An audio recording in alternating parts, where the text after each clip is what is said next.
I've been very adamant about this and very, loud about this is that I don't think our politicians, our diplomats, or our senior military officers had a good understanding of how Afghanistan actually functions as a civil society.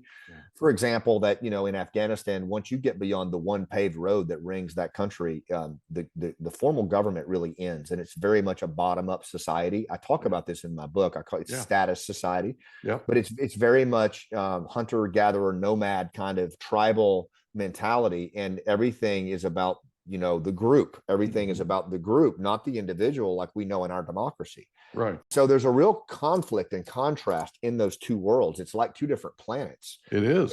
And so what we tried to do was we tried to project from the top down this westernized style of individualism and contract society and democracy that was frankly not conducive to the kind of bottom up status honor based society that actually defines that country. Yeah. And so when you do that, what you actually do is you push people into the waiting arms of the Taliban, who had basically just were salivating for this to happen.